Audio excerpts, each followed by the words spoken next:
Hello everyone and welcome to another random video on the internet. Today we'll be continuing the What If Naruto Became Hokage After Pain's Assault storyline, but before we do, if you are new here, I highly recommend you check out all the parts that came before this. This is the 10th part of an ongoing series after all, and not knowing what happened during it will hinder your experience.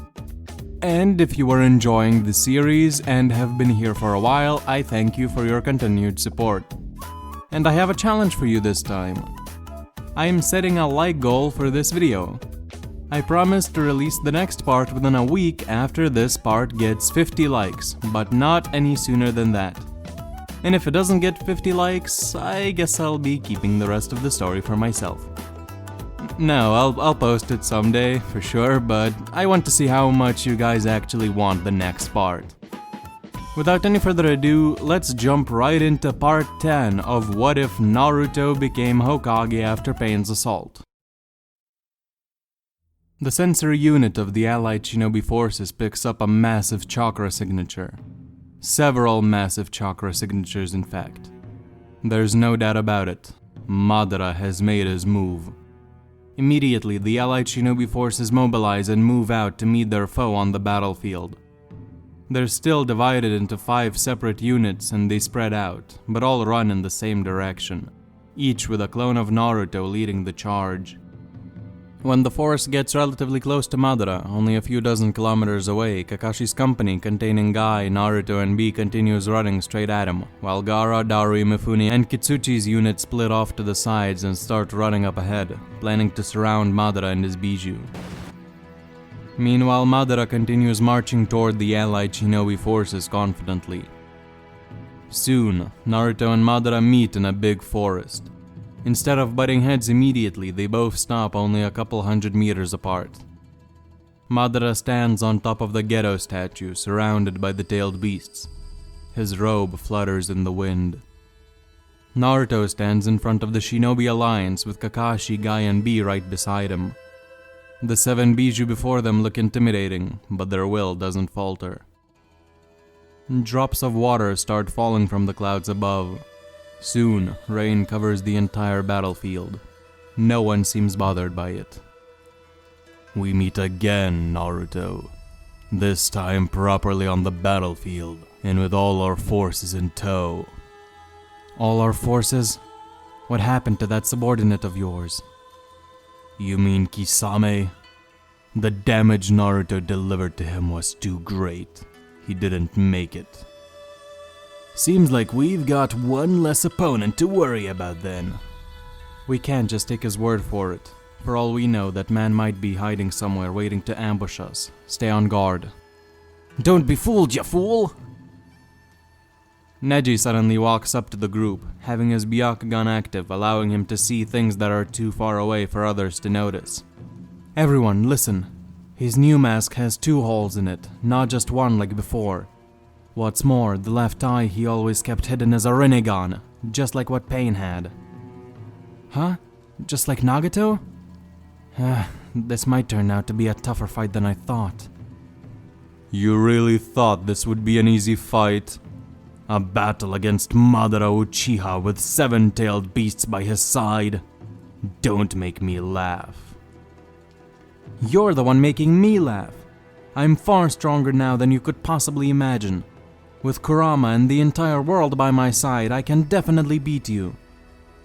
Naruto bursts into biju mode. A bright, warm, fiery aura surrounds the Hokage as he prepares for battle. Madara's eyes narrow. I see. Just as I expected, ever since your fight with Kisame, you seem to have mastered the power of the 9-tail stored inside you. It seems to have boosted your confidence as well. I thought the Hokage of the Hidden Leaf would be quite upset given that his village was attacked twice in the span of a couple days and he wasn't around to protect it either time.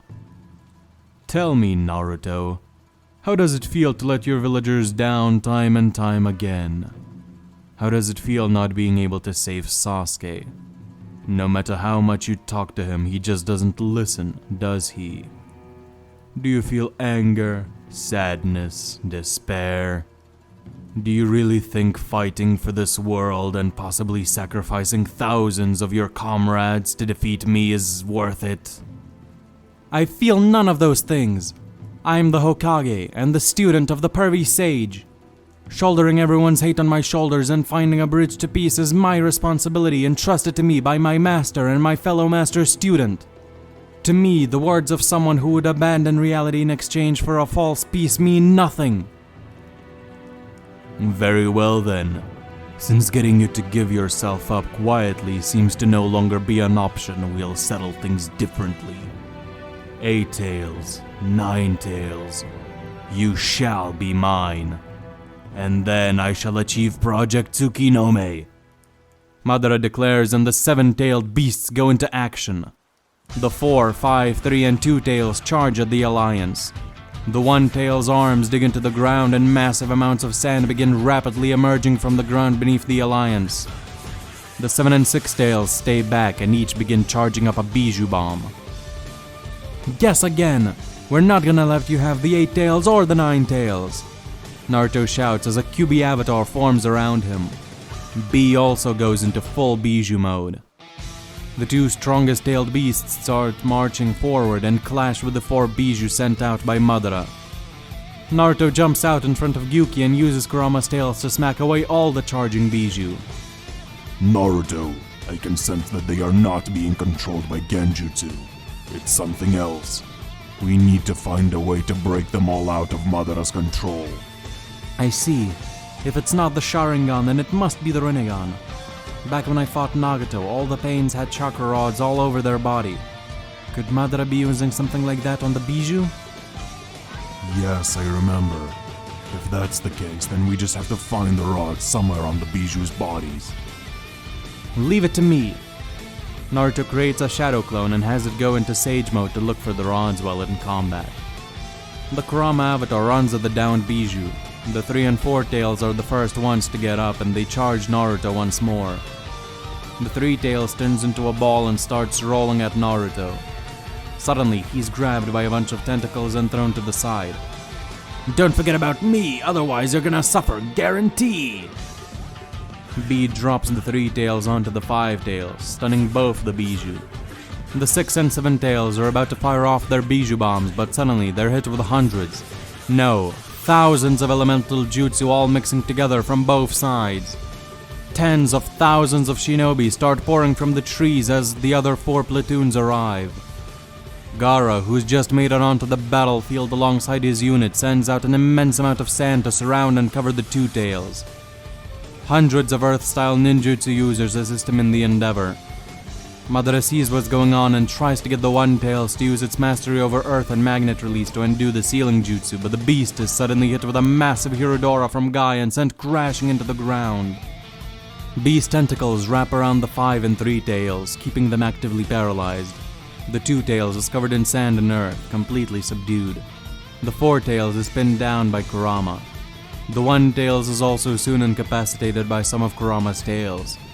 The 6 and 7 tails are immobilized through the combined effort of the Alliance and the remaining tails of Gyuki and Kurama. Alright, I found all of the rods. Time to rescue the biju. Naruto sends out a few clones, all in biju mode, and has them pull the rods out of the tailed beasts. Madara panics. No! How did you get so strong? Before the Alliance can seal away the tailed beasts, Madara makes a hand sign and chains shoot out of the ghetto statue's mouth. They wrap around the biju's neck and start pulling them in. As if I'm gonna let that happen. The Kurama avatar pounces at the statue, intending to attack and shatter it before Madara can seal away the biju. Madara, seeing where things are going, jumps off of the ghetto mazo and lunges straight at Naruto's real body inside the avatar. It doesn't matter if you've beaten the biju. The moment I lay my hand on you, I win! Madara phases right through Kurama's head and goes for Naruto. Seeing no other option, the Hokage makes the Kurama avatar dodge to the side, moving and saving the real Naruto in the process. Madara flies past the Nine Tails avatar and warps into his dimension mid-air, reappearing on top of the ghetto statue, which, thanks to Kurama having to abandon his attack in favor of avoiding Madara, manages to seal away every last biju. I told you not to forget about me, you fiend! Gyuki suddenly lands a massive uppercut on the statue, making it topple over. Having no other option, Madara de-summons the Geromazo. That leaves Obito alone on the battlefield, with no support against a massive army of shinobi. What now? He managed to get the biju out of here. We capture Madara and have the Yamanaka clan extract the info on their location. Capture me? Don't make me laugh. Face it, you're surrounded. If you try to teleport away, we'll attack you while you're materialized. There's no escape. Think so? As he says those words, Madara sprints right at Naruto. The Hokage prepares to counterattack the moment Madara materializes, but to his surprise, the masked man phases through him and runs off in a single direction. Many shinobi attempt to halt his advance, but Madara just slips through all of their attacks. Naruto, Bee, and everyone else give chase, determined not to let Madara escape. Madara runs at an incredible speed, and soon the only ones who can keep up with him are Naruto, Bee, Kakashi, Guy, and Gaara, with everyone else lacking behind. Suddenly, the man in the mask turns around. Fire released! Blast wave wild dance! A swirling beam of fire shoots out of the Uchiha's mouth. Naruto counters by extending his golden aura in front of everyone and morphing it into a big claw which catches and blocks the flames. By training with Bee for a while, the Hokage has been able to master the Nine-Tails chakra to an unprecedented degree. Gaara uses the opportunity to send out a wave of sand at Madara, who quickly phases through it and ducks to the side, behind a tree. Guy bursts into the sixth gate and kicks the tree down, but Madara is no longer in sight. The group stops on the tree branches for a moment and Naruto prepares to go into sage mode to sense the opponent, but he's quickly interrupted when Madara's hand emerges from the branch he's on and attempts to grab his leg. Kakashi quickly fires off a pressurized stream of water at the hand, forcing it to slip back into the wood. Thanks, Kakashi-sensei. There's no time for gratitude. Can't you see what's happening? Madara successfully lured us away from the Alliance and now intends to pick us off one by one.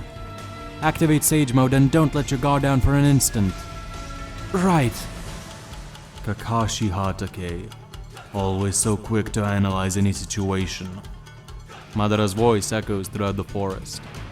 Suddenly, he appears behind Gaara and attempts to lay his hand on him, but before he can, Naruto bursts forth in perfect Sage Mode and goes in for a punch aimed at the masked man's face.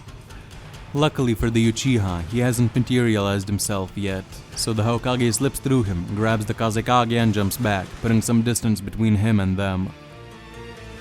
Madara's eyes widen. Cold sweat runs down his forehead. His mind starts racing. What was that? I could barely even perceive him with my Sharingan. When did he become so fast? If I hadn't had my Kamui active, I would have been done for. I'll have to take a much more cautious approach from now on and focus simply on the task at hand without taking any risks. We're almost there. Just a few more minutes and we'll reach the field. I just have to hold on until then without making it look suspicious. What's wrong? You look shaken.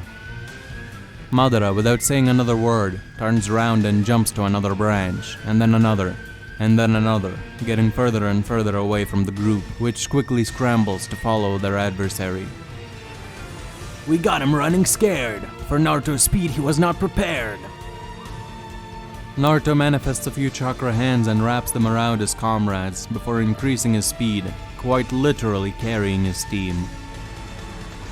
In a mere few seconds, Naruto catches up to Madara and attempts to hit him again, but just like before, the man in the mask slips through the attack. We know he's forced to manifest himself whenever he tries to attack, but now I doubt he'll be bold enough to do that. We have to figure out the limits to his ability, otherwise we're going to be locked in an endless chase. With such a powerful ability, there must be some drawback. Heavy chakra consumption, time limit, cooldown period, something. Obito curses under his mask. Almost there. However, Madara suddenly turns a corner and starts weaving through the tree barks and branches, frequently changing directions. The group thinks Madara is attempting to lose them in the forest for long enough to warp away, So Naruto, never losing track of him thanks to his Sage Mode, follows right behind, sometimes attempting to land an attack, but failing every time thanks to Madara's ability. After enough attempts, something starts bothering the Hokage. Everyone, listen up. I think I have the key to figuring out what Madara's ability actually is. By now, you all know that I can sense chakra with Sage Mode. Whenever he passes through anything, I can't feel the chakra of the body part that's being attacked. It's as if it's completely disappearing. It's disappearing? Could you describe it in more detail? I don't know how to express it. It's like the rest of his body is still there, but the part that's phasing isn't. I can't sense it. It's just not there anymore. And then it comes back when he stops phasing. With this information, Kakashi puts together that Madara is sending parts of his body into a different dimension, or at least somehow making them not exist in this dimension temporarily. Obito frowns. The more they know, the harder this battle is going to be. But no matter, he's stalled enough. With Madara darting around in roughly the same area for a while, the rest of the Shinobi Alliance catches up to the group. Soon, Madara leads the Alliance out of the forest and into a wide open grass field. The moon illuminates and drowns the area in a dim white light. The rain slowly stops. A light breeze combs the strands of grass. The masked man comes to a halt and turns around to look at his opposition. Once again, 80,000 shinobi stand before him. And before them stands Naruto in Biju Sage Mode. Are you done running? I was hoping to wear out your Sage and Biju modes, but I guess that's not going to happen. With Kurama constantly gathering chakra and Sage energy for me, you can forget about that. Gaara summons a bunch of sand out of the ground and creates numerous pillars around the battlefield to be able to attack and defend from multiple places and angles, as well as defend any ninja that needs help in the upcoming battle. Smart move, Kazekage. Before we engage in combat, I have something to tell you. And what would that be? Madara points a finger at the Alliance. You are all about to die.